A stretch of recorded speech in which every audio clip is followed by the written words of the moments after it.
La course aux richesses nous occupe, nous distrait, jusqu'au jour où nous visiterons les tombes. Assalamu alaikum, j'espère que vous allez bien. Aujourd'hui, nous allons aborder un sujet qui touche presque tous. De savoir comment orienter notre course vers ce qui compte réellement.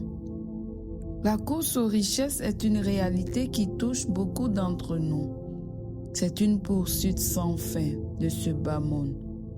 Nous courons tous après la richesse. Des liasses de billets, des bijoux et même des voitures de luxe. Nous pensons que cela nous comblera, mais au fond, quelque chose reste vide. Allah nous informe dans le noble Coran.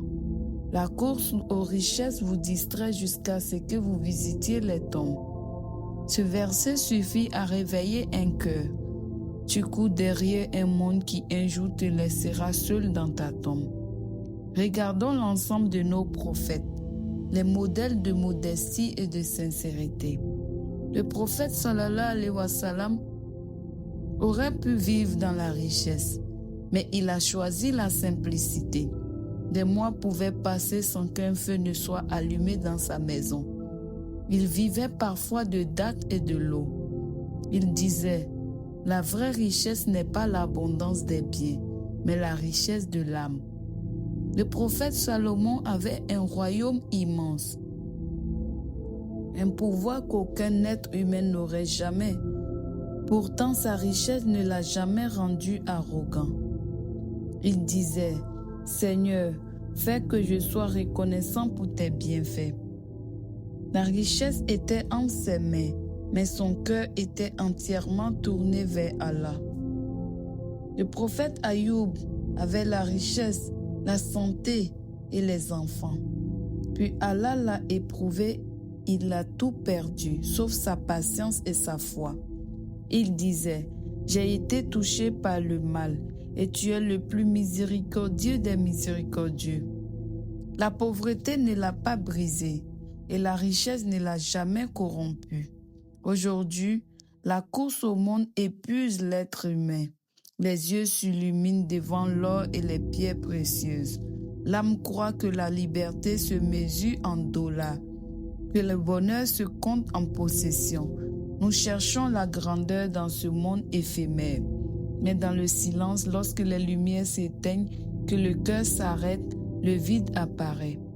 Les rires deviennent des échos, les possessions deviennent poussière, et le regard se tourne vers l'intérieur, vers soi-même. Allah nous rappelle que tout ce qui brille n'est pas éternel. Il nous offre une chance de revenir à lui, de purifier nos intentions, de transformer notre course en une quête de lumière. Le cœur qui regrette déjà sur le chemin du salut. Allah dit, ne vous laissez pas séduire par la vie ici-bas. La vérité, c'est que la richesse ne vient pas de la course, mais de la confiance en notre Créateur. Il nous dit dans son noble livre, Allah accorde la subsistance à qui il veut sans compter. Tu peux courir autant que tu veux. Ce qui t'a destiné te parviendra et ce qui n'était pas destiné ne t'atteindra jamais. Le prophète sallallahu alayhi wa sallam dit, si vous aviez placé votre confiance en Allah comme il doit, il vous accordera votre subsistance comme il l'a donné à l'oiseau. Il sort le matin affamé et revient le soir rassasié. Alors arrête de courir derrière un monde qui ne te donnera jamais la paix.